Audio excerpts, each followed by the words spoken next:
Buenos días, buenas tardes, buenas noches, dependiendo de la hora que vean esta presentación. En esta oportunidad vamos a estar hablando de las bases de la fisiopatología y las bases de las enfermedades. También vamos a hablar un poco de las enfermedades genéticas, autosómicas dominantes, autosómicas recesivas y también las enfermedades que afectan al cromosoma sexual. Un gusto nuevamente de poder estar con ustedes y gracias a todos los que están viendo este video. En primer lugar, tenemos que saber lo que es una enfermedad genética. Evidentemente, al hablar de enfermedad o hablar de patología, son básicamente algo que es una alteración del estado de salud. Y por supuesto que esto va produciendo alteraciones en varios órganos. Son, por lo tanto, muchas de estas enfermedades son sistémicas, son generalizadas, y al ser genéticas, por supuesto, es difícil de controlar esto, es difícil de predecir, aunque hoy día hay un mapeo genético en la cual uno puede saber básicamente de qué trastornos puede tener debido a sus genes, ¿verdad?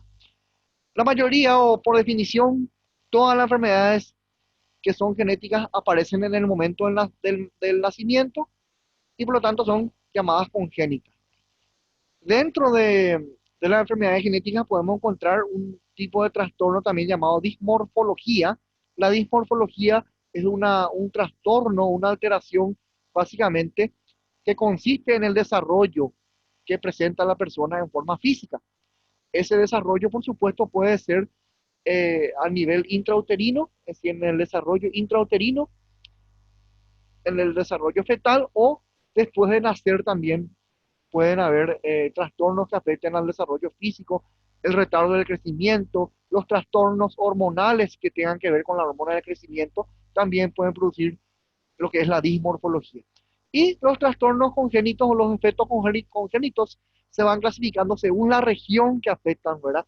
Pueden ser a nivel cardíaco, pueden ser retardos de la formación de las extremidades, y también pueden ser trastornos, por ejemplo, como la hidrocefalia, como la espina bífida, que afecten, por ejemplo, a la región del cráneo y, por supuesto, a la región facial. La malformación congénita eh, realmente es algo que uno puede decir, es algo similar eh, a lo que es lo que vimos recién, lo que es la deformación o la dismorfología en este caso, pero en el caso de la malformación congénita, siempre es un defecto que se debe a algo intrínseco, ¿verdad? Es decir, a algo sencillamente que tiene que ver con la parte genética, no más bien con la parte externa, ¿verdad? Entonces, esto puede ser por una falta de formación, por un retraso de la formación o sencillamente una, un trastorno que se deba a causas maternas, ¿verdad? Generalmente esto puede generar trastorno de un solo órgano o bien ser parte de un síndrome, ¿verdad? Hay muchos síndromes, el síndrome de Down, por ejemplo, que pueden generar malformaciones congénitas. Ahí tenemos unos ejemplos, que la cariopatía congénita, ¿verdad? En conjunto se llama tetralogía de Fallot.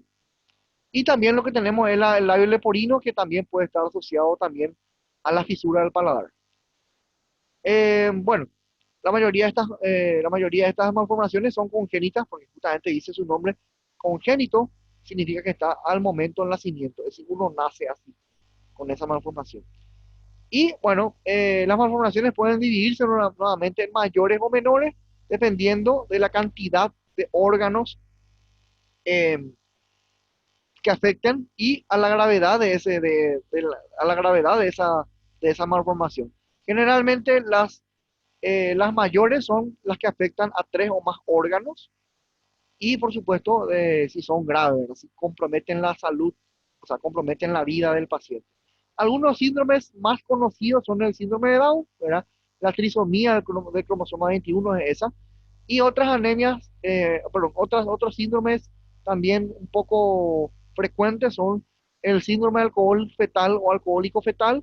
Bueno, justamente se debe al consumo de alcohol en la madre, en la embarazada, que produce trastornos del retardo, produce retardo del crecimiento y otros trastornos malformativos.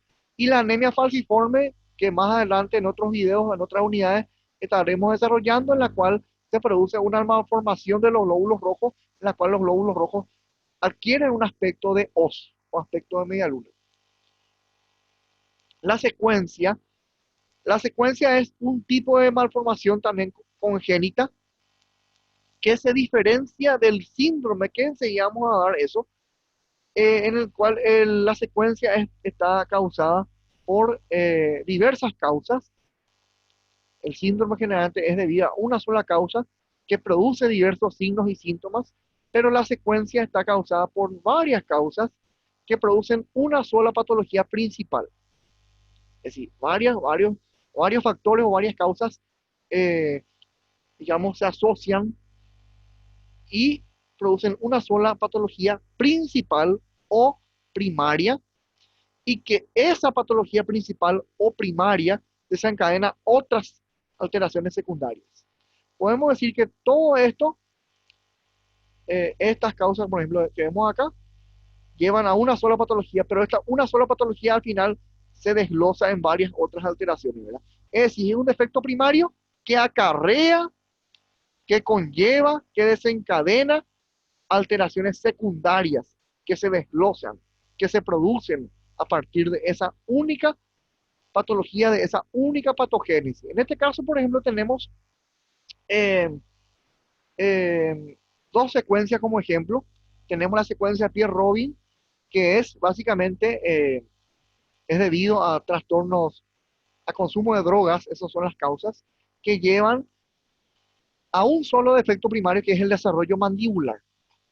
Sí, hay una alteración en la cual no se produce bien el desarrollo de la mandíbula o del maxilar inferior, y eso produce varias alteraciones secundarias que son, bueno, primero, en primer lugar, la mandíbula pequeña, pero además de eso también produce alteraciones a nivel de la lengua, y también puede producir una llamada glossoptosis, y también una fisura en el paladar duro, en el cual ahí va a haber conexión o comunicación entre la cavidad bucal y la cavidad nasal, ¿verdad? Entonces, una sola alteración puede producir alteraciones secundarias. Un defecto primario acarrea defectos secundarios. Y la otra es la que tenemos acá, la secuencia de Potter, en la cual, toda esta es la secuencia, ¿verdad? Varias causas, por ejemplo, falta de formación o falta de un riñón o falta de los dos riñones pueden producir problemas renales, pueden producir lo que es el oligohidranio, o sea, el oligohidranio significa disminución en la colección de líquido amniótico, y eso a su vez presenta varias alteraciones secundarias, compresión fetal, puede haber inmovilidad, puede haber falta de formación de los pulmones, efecto de crecimiento, entre otras alteraciones, ¿verdad? Es decir, es una, una serie de alteraciones que se van dando a partir de varias causas que producen un defecto primario, y un solo defecto primario a su vez acarrea varios defectos secundarios. Eso es la secuencia.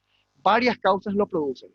A diferencia del síndrome, que es una sola causa lo que produce varias alteraciones primarias. Esa es la diferencia.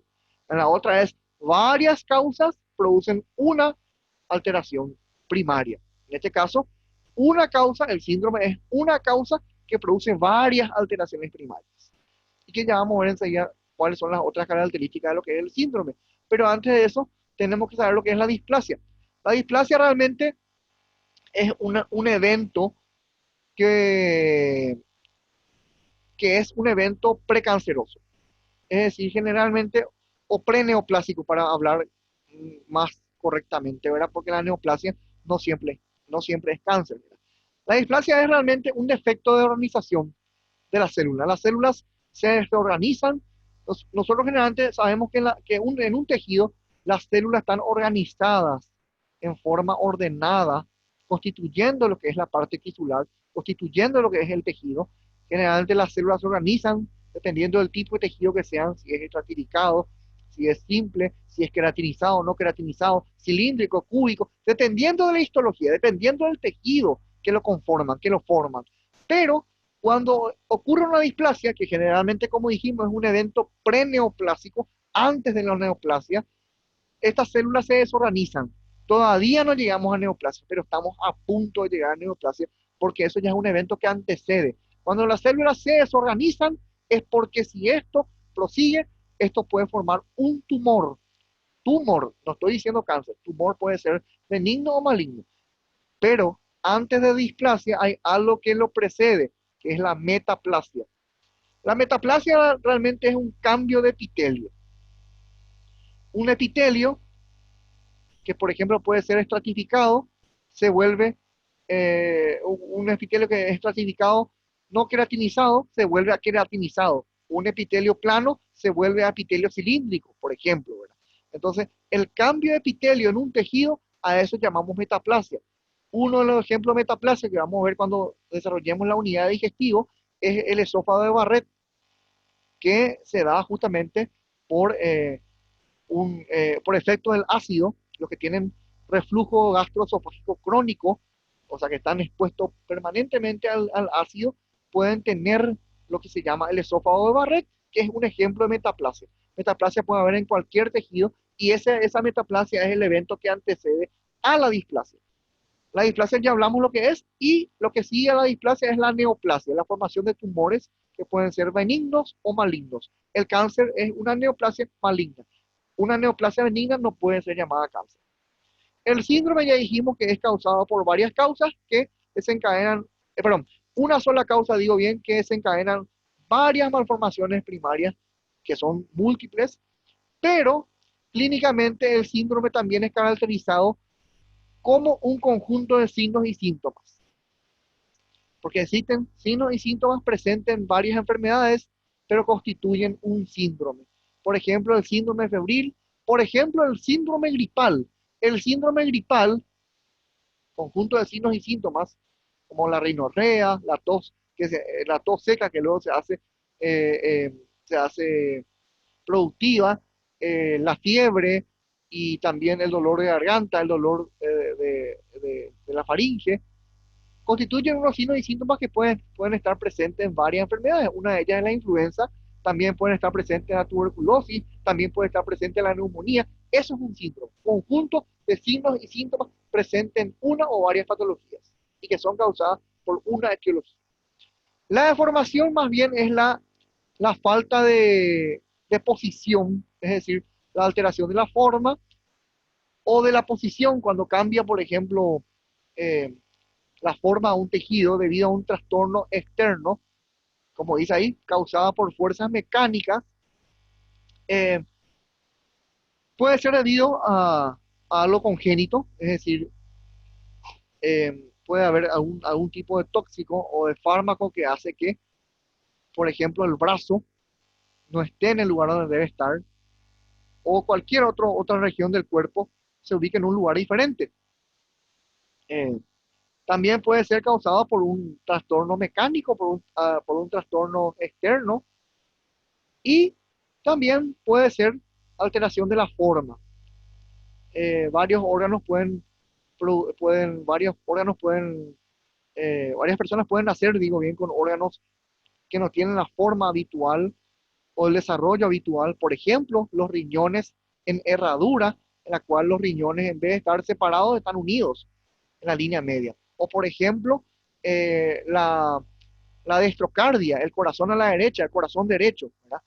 Corazón generalmente nosotros lo localizamos en el medio, en la parte retroesternal, pero con la punta irradiada hacia la izquierda. La destrocardia, eso ocurre en el medio, pero la punta está desplazada a la derecha. Eso es un defecto de posición. También las mamas supernumerarias o los pezones que están localizados a otros niveles, ¿verdad? Existen mamas supernumerarias o pezones supernumerarios en las cuales hay varios pezones, o los pezones, en vez de tener la localización torácica, tienen una localización umbilical, están más abajo de lo que tiene que ser normalmente. Entonces, esos son ejemplos de deformaciones. La dehiscencia. La dehiscencia sí es eh, sencillamente un trastorno no congénito, sino que más bien es debido a una malformación secundaria. Puede ser causado, de hecho que es causado eh, por trastornos traumáticos o trastornos de irrigación, por ejemplo. Cualquier alteración que produzca una lesión de vasos sanguíneos puede generar una dehiscencia. Y bueno, resumiendo, tenemos que decir que las malformaciones y la displasia son defectos en la falta de formación, es decir, en la embriogénesis eh, dentro del desarrollo intrauterino, y la dehiscencia y deformaciones son más bien secundarias, pueden ser debido a trastornos traumáticos y ocurren mucho de esto ocurren después de nacer. Las enfermedades genéticas, por suerte hoy día no hay gran cantidad de enfermedades genéticas, o sea, no hay mucha frecuencia. Si vemos ahí el porcentaje, 7,5 nada más eh, de las concesiones tienen enfermedades cromosómicas, pero si uno piensa así en el número también es una gran cantidad, si uno piensa en la población mundial. Ahora, eh, de todo, digamos, de todos los abortos espontáneos que hay, el 50% es debido a enfermedad genética. Es decir, es un gran porcentaje dentro de los abortos, dentro de los abortos. Es decir, la otra mitad puede ser debido a otras causas, pero de todos los abortos espontáneos que hay, o sea, los abortos que no son provocados, la mitad de ellos es porque se debe a una enfermedad genética. La mitad de los neonatos que nacen, o sea, que no nacen, digo bien, que son abortados, es debido a esto. Y en general, esto corresponde al 5% de los mortinatos, es decir, los lactantes muertos, los lactantes que tienen, o sea, que no son abortados, vamos a decir así, llegan a su término, pero nacen en forma muerta, en forma fallecida, vamos a decir así, para que no quede feo el nombre, ¿verdad? Nacen muertos, es decir, llegan a término, pero al momento del nacimiento mueren. En general, esto corresponde nada más al 0,5 al 1% de los nacidos vivos en total, ¿verdad? Es decir, es, digamos, un porcentaje pequeño, aunque si nosotros tenemos en cuenta la población mundial, esto es un número importante. Y un porcentaje, si bien no es mucho, ¿verdad? Un porcentaje pequeño de estos van a desarrollar algún tipo de enfermedad grave después de nacer. Si hablamos de la enfermedad genética, tenemos que saber que estas enfermedades afectan a los genes, ¿verdad? ¿Y qué es un gen? El gen es la unidad física, estructural y funcional que básicamente transporta la herencia de una generación a otra. Está formado por moléculas, por ácidos nucleicos, por supuesto, ADN, y también secuencias llamadas intrones y exones. También hay un tipo de región en la cual se encuentran los genes llamados regiones no codificantes, en las cuales se producen los genes, y todo esto conforma lo que es un gen. El gen básicamente es lo que está dentro de los cromosomas. El conjunto de genes forman un cromosoma. El cromosoma eucariótico de la célula eucariota eh, está formado por un telómero, o sea, por telómero digo bien que son los brazos del cromosoma, y por un centrómero que es el centro del cromosoma. Y el conjunto de cromosomas es llamado genoma. ¿Por qué es importante lo que estoy hablando? Porque vamos a ver que dentro de las enfermedades genéticas hay enfermedades clasificadas dentro de las enfermedades génicas, enfermedades cromosómicas y enfermedades genómicas. Entonces, el gen es una parte del cromosoma y el conjunto de cromosomas es lo que constituye el genoma. Bueno, simplemente para hacer un breve repaso, tenemos que saber que existen, en una célula somática, existen 46 cromosomas distribuidos en, por supuesto que son pares, ¿verdad? De a dos vienen, entonces son 23 pares. De estos 23 pares, 22 corresponden a a cromosomas, digo bien, autosómicos, 22 pares, o sea, 44 de los 46 son autosomas, y dos pares, o sea, dos cromosomas, digo bien, que corresponden a un par, es el cromosoma sexual, ¿verdad? En el varón, el cromosoma sexual es XY, esa es la nomenclatura que tiene el varón en su par, ¿verdad? Un cromosoma es X y el otro cromosoma es Y. Y en la mujer, ambos cromosomas sexuales llevan la nomenclatura XX. Por lo tanto, el que da el sexo del bebé siempre es el varón, porque el varón tiene ambos tipos de cromosomas. Aunque esa es la ventaja del varón, aunque esa ventaja le va a acarrear varias desventajas, porque hay varias enfermedades que afectan al cromosoma X. Entonces, como el varón tiene un solo cromosoma X, generalmente es el que va a llevar la enfermedad. La mujer, si tiene alteración de un solo cromosoma X, tiene el otro cromosoma X de repuesto. Por eso que la ventaja de la mujer es justamente al tener dos cromosomas X y ser afectado uno de los dos, tiene el otro repuesto. El varón no tiene otro X, no tiene otro como repuesto. Así que la ventaja de que el varón pueda dar, digamos, pueda determinar el sexo de sus hijos, le acarrea otras desventajas como al no tener dos cromosomas X, al tener un solo cromosoma X, puede ser, puede desarrollar varias enfermedades que no va a desarrollar la mujer. La mujer va a ser portadora nada más, pero no va a desarrollar la enfermedad porque tiene el otro X de repuesto. Sin embargo, el varón tiene un solo X, entonces el que va a desarrollar varias enfermedades que vamos a ver enseguida, por ejemplo, la hemofilia y, por ejemplo, otros síndromes que ya vamos a estar desarrollando enseguida. Entonces, estos son los cromosomas sexuales, el par sexual, tanto en varón como en mujer. Un solo, un solo par de los 23 es el par sexual, formado por los dos cromosomas sexuales. Los otros 22 pares, es decir, los 44 cromosomas restantes, son autosomas. Los 22 pares, o sea, los 44 cromosomas, se dividen por mitosis. Sin embargo, los cromosomas sexuales, tanto en varón como en mujer, se dividen por meiosis. Y cada persona, por supuesto, heredamos dos copias de cada cromosoma, por eso es que somos, digamos, tenemos parentesco con nuestros padres, con nuestro papá y nuestra mamá. Estas copias se localizan dentro del telómero. Hay un lugar llamado locus genético que, bueno, se encuentra, si esto es el telómero, más o menos así es el cromosoma eucariota, ¿verdad? Sabemos que en las procariotas es diferente, el cromosoma procariota es circular y es, digamos, desnudo. Sin embargo, el cromosoma eucariota está enriquecido con proteínas y tiene un centro llamado centrómero y tiene unos brazos llamados telómero. En uno de los lugares hay unas bandas, en los lugares, dentro de los telómeros tenemos unas bandas en la cual se encuentra básicamente el locus, digo bien, genético, que son las copias de los genes.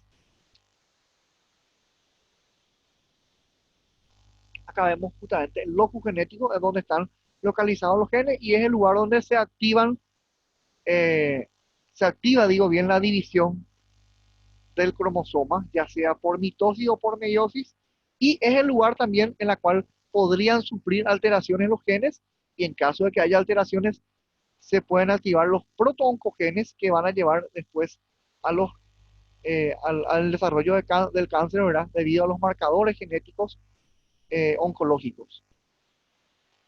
Bueno, las anomalías cromosómicas pueden ser de dos tipos, aneuploidías y poliploidías.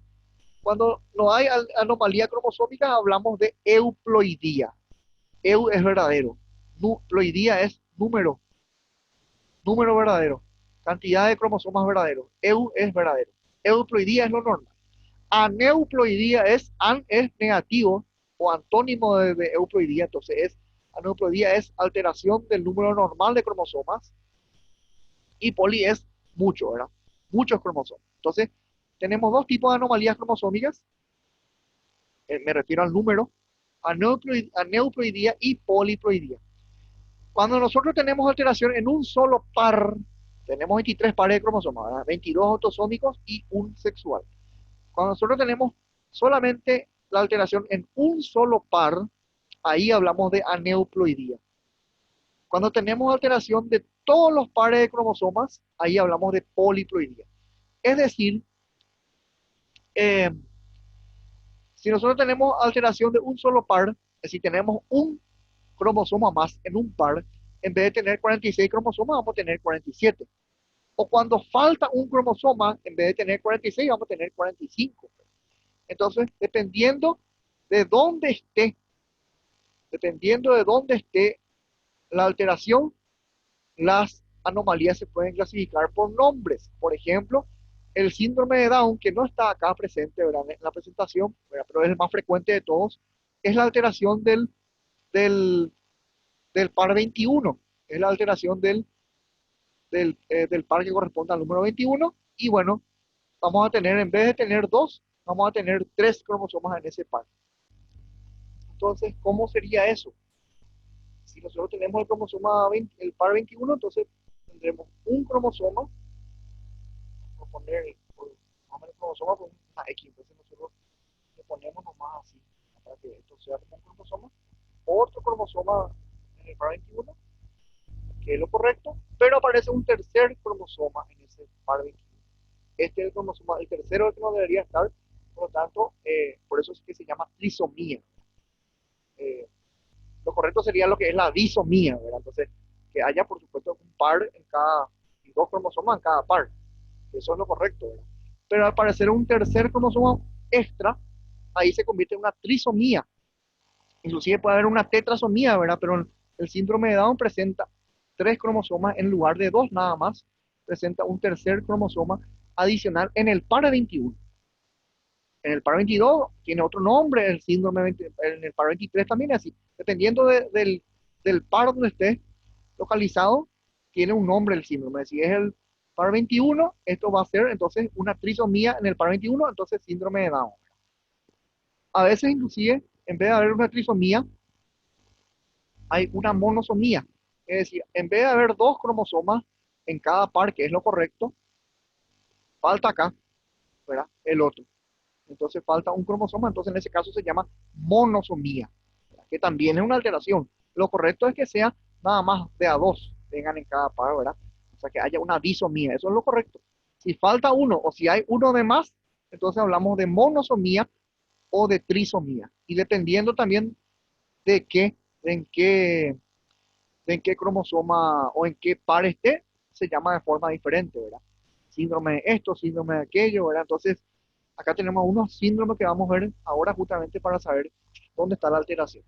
Pero recuerden que estos son aneuploidías, es decir, en este caso la trisomía es solamente en este par, o en este caso la monosomía es solamente en este par. No afecta a los otros pares. Los otros pares están normales, los otros pares están íntegros, los otros pares están de a dos. Por eso es que es aneuploidía. Porque la poliploidía es cuando afectan a toditos los pares. Es decir, el par 1 hay trisomía, en el par 2 hay trisomía, en el par 3 y así. Los 23 pares tienen, en vez de venir de a 2, tienen de a 3. O pueden venir de a 4 también, como ven acá. Pueden ser triploidías cuando vienen, cuando en toditos los pares, digamos, en vez de tener 2, tienen toditos los pares, tienen 3 cromosomas. Es decir, en vez de tener 46 cromosomas, vamos a tener 69 cromosomas en total. Inclusive pueden haber cuatro, cuatro cromosomas por cada par. Es decir, en vez de tener 46 cromosomas, vamos a tener el doble luego de cromosomas, vamos a tener 92 cromosomas. Esto es inviable, es incompatible con la vida. No podemos tener 92 cromosomas. Entonces, estas son las poliploidías. Las trisomías, o sea, las aneuploidías dijimos que pueden ser trisomías, pueden ser monosomías, pero afectan a un solo par. Por ejemplo, tenemos acá el síndrome de Klinefelter. El síndrome de Klinefelter es una trisomía. ¿En qué par es la trisomía? En el par 23. ¿Por qué? Porque el par 23 es el cromosoma sexual. Del par 1 hasta el par 22 son los cromosomas somáticos. En el par 23, en el último par, encontramos nosotros el cromosoma sexual. Entonces, acá sencillamente nos está diciendo que en el par 23 hay un cromosoma de más. Es decir, hay X, X, Y. En otras palabras, no se sabe qué es esto. Si es una mujer, porque es XX, o si es un varón, si es XY. Entonces, podríamos decir que esto es un ejemplo de hermafroditismo porque la persona tiene caracteres de ambos sexos. Gracias a XX es mujer, pero también es XY. Es varón también. Es mujer y varón a la vez porque tiene un cromosoma de más. A lo mejor este está de más o a lo mejor este está de más. No sabemos cuál es el que está de más, pero tiene ambos caracteres sexuales, ¿verdad? Porque tiene una trisomía, pero solamente afecta al par 23. Por eso es que solamente afecta al par sexual, al cromosoma 23, al par 23. Y eso se llama síndrome de Klinefelter. Aunque también podemos tener lo que se llama la monosomía. Por ejemplo, tenemos una monosomía en el cromosoma sexual también, ¿verdad? En vez de tener en el par 23, en vez de tener XX o XY, tenemos solamente X y nada más. No hay el otro par. Acá faltaría una X más o faltaría una Y más para completar el par 23. No hay solamente hay un cromosoma, entonces eso es una monosomía. La mayoría de estas monosomías del par 23 generalmente nunca llegan a término, suelen fallecer en la vida intrauterina y si no fallecen en la vida intrauterina, fallecen al poco tiempo de nacer. Y esto se llama síndrome de Turner. Estas son entonces las aneuploidías. Y las poliploidías, como ya dijimos, son alteraciones que se dan en todos los pares de cromosomas. En los 23 pares va a haber un cromosoma además en cada uno de ellos o dos cromosomas además en cada uno de ellos. La herencia mendeliana es muy importante recordarlo, ¿verdad? A las dos leyes de Mendel, porque básicamente en esto está la clave de entender cómo se da la herencia, cómo se da digamos, la transmisión de los genes. Y tenemos dos leyes de Mendel, ¿verdad? La primera ley, la ley de la segregación, en la cual el gen es susceptible de separarse, el gen se separa y antes de entrar a los gametos para poder distribuirse en la descendencia. Es decir, para que, digamos, el recién nacido tenga básicamente los genes de ambos padres, ¿verdad? Para que sea, digamos, tenga componente paterno y componente materno. Y la segunda ley de Mendel nos dice la ley de la distribución independiente, en la cual los genes, cuando se divide la célula sexual durante la meiosis, los genes se distribuyen en forma homogénea e independiente, ¿verdad? Y para seguir avanzando tenemos que hablar de los dos tipos de enfermedades, de los dos grandes grupos de enfermedades que hay dentro de la genética, la enfermedad autosómica dominante y la enfermedad autosómica recesiva.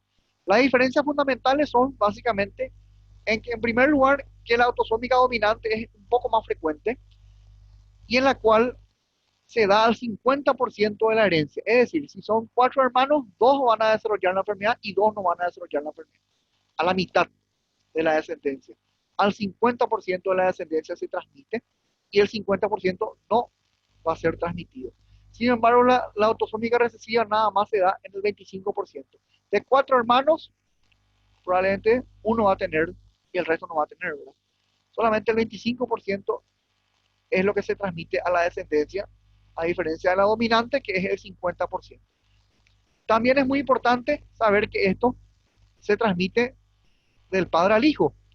O sea que no importa el parentesco entre hermanos, sino que más bien es la genética viene, la transmisión viene de padre a hijo, ¿verdad? Es decir, para eso sí o sí, uno de los dos padres tiene que desarrollar la enfermedad. Sin embargo, en la recesiva, eh, ambos pares pueden tener la enfermedad, pueden ser portadores, pero no van a desarrollar la enfermedad. Es decir, pueden ser portadores sanos. En esto, los dos pueden ser portadores, pero los dos pueden ser sanos, ¿verdad? Los dos, ninguno de los dos padres pueden que desarrollen la enfermedad. Sin embargo, en la dominante, sí o sí, uno de los miembros, uno de los dos padres, tiene que desarrollar la enfermedad. Así es la característica de la dominante.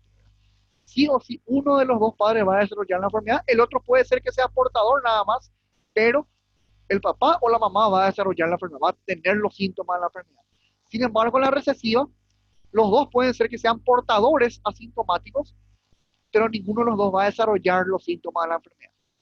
Otra diferencia importante es que la afectación de las proteínas. En las enfermedades autosómicas dominantes, lo que afecta son las proteínas que forman estructura. Por ejemplo, las proteínas de la piel, proteínas del músculo. Por eso es que produce enfermedades que afectan a los nervios, a los músculos, ¿verdad? Y a la piel y también a las articulaciones. Proteínas estructurales, proteínas que forman tejido, como la piel, como los huesos, como los músculos, como los cartílagos. Proteínas que forman, que no tienen función enzimática, sino que proteínas que forman tejidos conectivos o tejido, por ejemplo, epitelial, como la piel.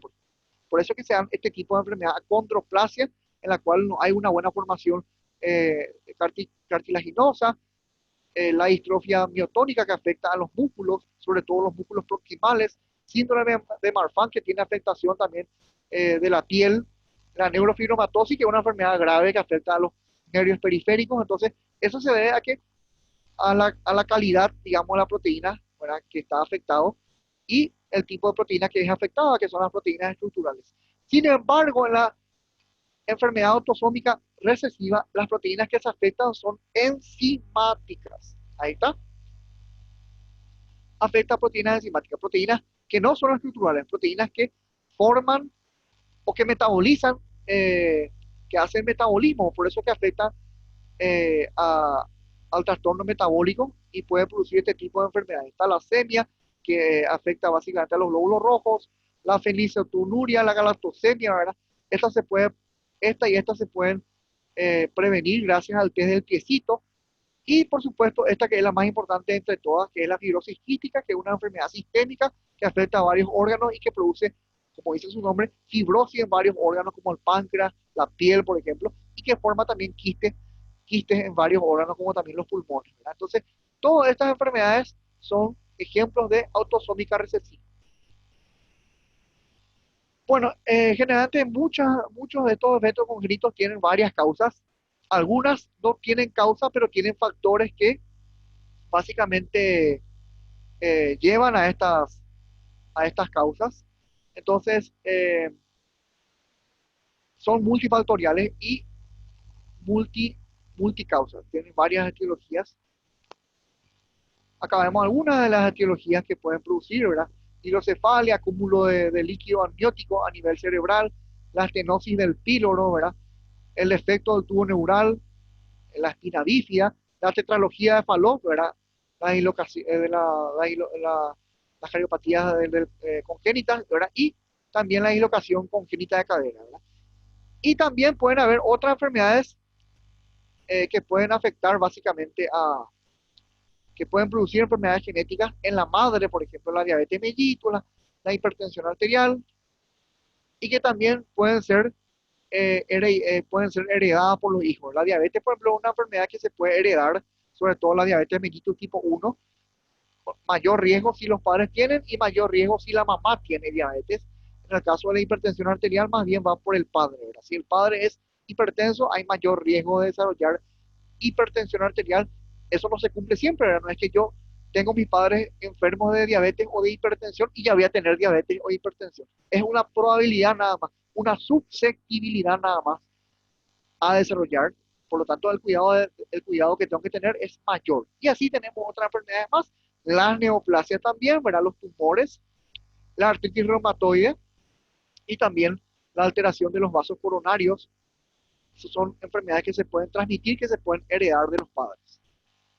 Los polimorfismos genéticos nos muestran de cómo se generan los tumores y de por qué. Por ejemplo, en la imagen que vemos, una persona que fuma y que toma versus otra persona que hace lo mismo. Una de ellas, a la misma edad, está hospitalizada y la otra persona sigue campantemente sin ningún problema, ¿verdad? ¿Por qué? Si ambos fumaban y tomaban, ¿por qué uno a los 80 años, pongámosle una edad, está internado y el otro ningún tipo de afectación por, por el control genético? Los genes muchas veces mutan más rápido, mutan más lentamente, ¿verdad? Es decir, depende exclusivamente de la cuestión genética para que uno pueda tener enfermedades comparativas, ¿verdad? Porque si bien ambas personas hacen lo mismo, ¿verdad?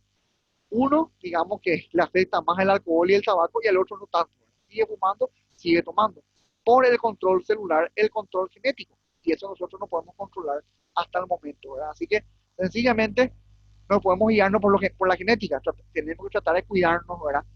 Y no jugar con fuego, ¿verdad? Porque no sabemos si nosotros podemos ser este paciente o podemos ser este paciente. Eso es a la suerte. Eso depende exclusivamente de nuestros genes y nuestros genes no se pueden controlar según la voluntad. Y también el problema es que la genética puede sufrir mutaciones y eso genera un tumor que es monoclonal y por lo tanto a partir de un solo tumor se puede extender al resto de los tumores. Las mutaciones son alteraciones del ADN, son cambios que ocurren permanentemente en el ADN y como ya dijimos hay tres tipos: génicas, genómicas y cromosómicas. Génicas son las que afectan al gen, a un solo gen, cuando afectan a todo el cromosoma es cromosómica y cuando afecta a todos los cromosomas, al conjunto de cromosomas, es decir, al genoma, se llaman genómicas. Por supuesto que estos cambios se pueden transmitir de herencia en herencia y pueden producir también alteraciones mutagénicas. Generalmente, un, una persona que tiene un progenitor que tiene alteraciones mutagénicas, esto puede ir transmitiéndose eh, de herencia en herencia y por supuesto esto cuando muta esa célula se puede reproducir y puede ir e invadir a varios órganos. Eso ya es cuando el tumor invade a distancia, eso es lo que se llama metástasis. Ya hablamos de los autosómicos dominantes, sencillamente tenemos que decir que sí o sí un progenitor va a estar afectado siempre, se manifiestan en heterocigotos eh, y por supuesto sí o sí uno de los padres va a tener la enfermedad, va a desarrollar la enfermedad, ya dijimos que afectan al 50% de los hijos, eh, afecta a ambos sexos por igual y ya dijimos que no afectan a enzimas, afectan a proteínas estructurales.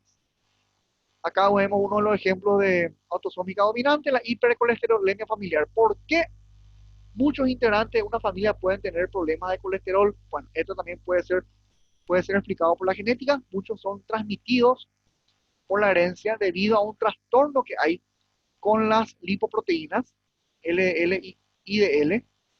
Por eso es que hay mayor riesgo en personas a desarrollar aumento del colesterol, a tener hipercolesterolemia, aunque también esto depende de la dieta, del consumo de grasas, de la actividad física, pero hay personas que deberían tener mayores cuidados porque tienen, digamos, desarrollan dentro de la familia casos de hipercolesterolemia, por lo tanto hay mayor riesgo a que tengan dislipidemia, aumento de colesterol plasmático y aumento también de triglicéridos, trigliceridemia, ¿verdad? Hipertrigliceridemia. Entonces es importante tener el cuidado cuando hay antecedentes familiares de este tipo de enfermedades. Acá vemos por qué, ¿verdad? ¿Por qué se da justamente mutaciones en el LDL, que es la lipoproteína de baja densidad? Porque justamente digamos, no hay, digamos, el receptor de LDL, el que se tiene que unir al LDL y depurarlo, se, se sintetiza en poca cantidad. Ustedes saben que hay un receptor de LDL que es el que se une al LDL y el que le lleva, el que le transporta para poder depurarse, para poder eliminarse. Muchas veces no se sintetiza en gran cantidad, no hay un buen transporte o no se une al LDL, no se interioriza dentro de la célula o no se separa, ¿verdad? Entonces, todas estas causas pueden ser debido, o sea, pueden producir lo que son las mutaciones de las lipoproteínas y esto va a desencadenar hipercolesterolemia.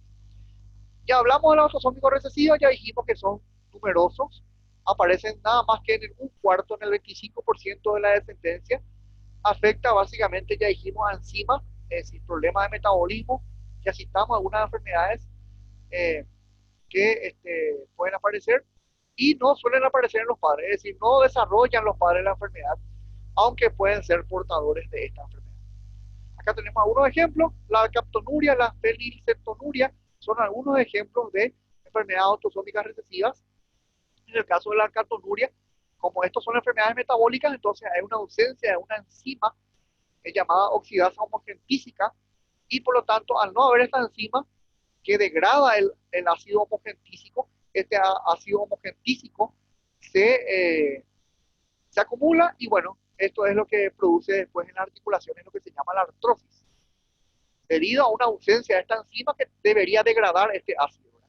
Entonces el ácido se acumula y se acumula en, los, en las articulaciones unido al colágeno.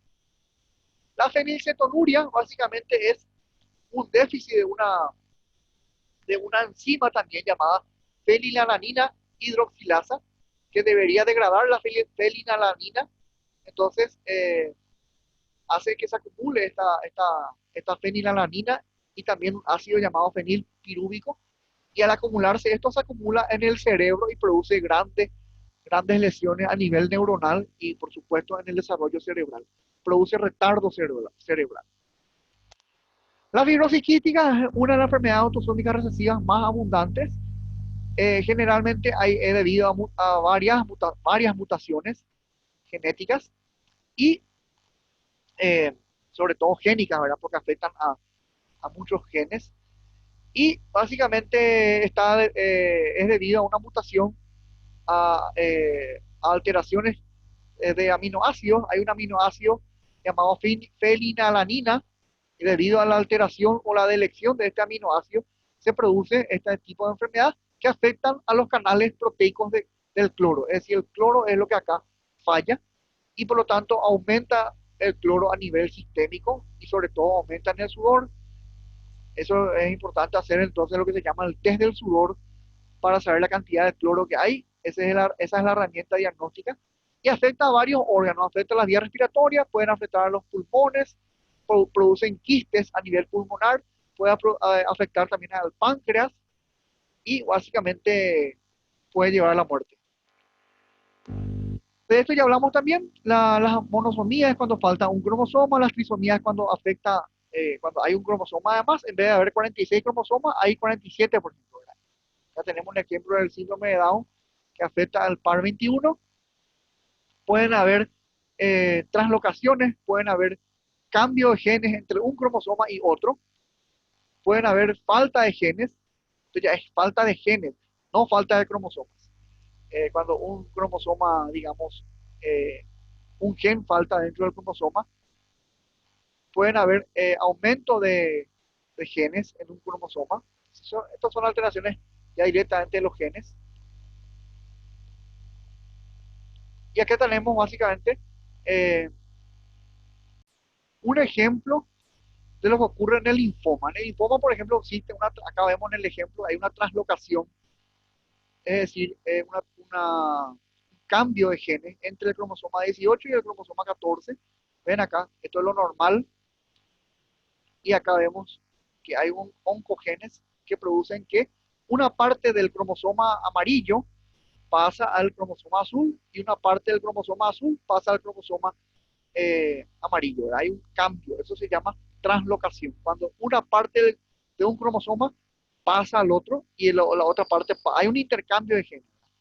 Intercambio anormal, por ejemplo, que está activado por los que se llaman oncogenes. Esto produce después una enfermedad oncológica llamada linfoma, que afecta básicamente a la sangre y afecta específicamente a los ganglios linfáticos. Entonces, este es un ejemplo de translocación. Los defectos pueden ser por sumación o adición. Por ejemplo, cuando tenemos, por ejemplo, un gen de más, supongamos que tenemos, eh, acá tenemos dos genes, un gen acá y un gen acá. Sin embargo, en el otro cromosoma tenemos solamente eh, un gen. En vez de tener dos, como vemos acá, tenemos un solo gen. Entonces acá falta un gen. Esto es delección. Cuando falta un gen, se llama delección. Sin embargo, si acá en vez de tener dos, tenemos tres. Acá hay dos, por ejemplo. Y acá tenemos, en vez de tener dos, tenemos tres. Esto se llama adición. Cuando tenemos un gen de más, se llama adición. Cuando tenemos un gen de menos, se llama delección. Cuando tenemos intercambio de genes, como por ejemplo en este caso, se llama translocación. Cuando todos los genes están al revés, es decir, ponerle que acá tiene que ser A, B y C, por poner un ejemplo nomás. Gen A, gen B, gen C. Y acá es C, B, A. Cuando los genes de un par están invertidos, se llama inversión. Es decir, tenemos cuatro tipos de alteraciones génicas. Una es la sumación, cuando tenemos en uno de los pares tenemos un gen de más. Delección es cuando en uno de los pares tenemos un gen de menos, cuando falta un gen. La inversión es cuando todos los genes de un par están inversos o están en forma opuesta, la posición de los genes están en forma opuesta al otro par, como le dije, ABC, acá es CBA. Eso es inversión, inverso, al revés. Y cuando tenemos un cambio de gen, cuando el gen A, que tiene que estar acá, sin embargo pasa acá, el A pasa acá, y el C, que tendría que estar acá, pasa al otro lado, cuando hay cambio de genes o intercambio de genes entre un cromosoma y el otro, o entre un par, por ejemplo 18 y 14, como vemos acá, en ese caso se llama la translocación. Entonces los cuatro tipos de trastornos génicos son sumación o adición, delección, inversión y translocación. En este caso, por ejemplo, hay una translocación entre el par 18 y el par 14 que produce una enfermedad llamada linfoma que afecta básicamente a los ganglios linfáticos. Y por último, para ir terminando, sencillamente tenemos que saber que también que además de las enfermedades autosómicas dominantes y autosómicas recesivas, autosómicas son porque afectan a los 22 pares autosómicas. Esto, las enfermedades autosómicas dominantes y autosómicas recesivas no afectan al par sexual, afectan a uno de los 22 pares autosómicos, a uno de los 44 cromosomas autosómicos. Las enfermedades que afectan genéticamente, las que afectan al par sexual, es decir, la que afecta al cromosoma 23, que es siempre el par sexual, se llama herencia ligada a X. Es decir, generalmente afecta más bien, puede afectar a cualquiera de los dos cromosomas, pero frecuentemente más es afectado al cromosoma X y por lo tanto siempre se van a expresar en el varón y la mujer puede ser portadora, pero no va a desarrollar la enfermedad. ¿Por qué? Porque sencillamente ya explicamos, el varón tiene solamente una X y tiene una Y. Si esta X es afectada, no hay otra X de repuesto. Tenemos la Y, pero la Y no puede suplantar a la X. Entonces, por eso es que el varón, al tener dañada la X, va a desarrollar la enfermedad.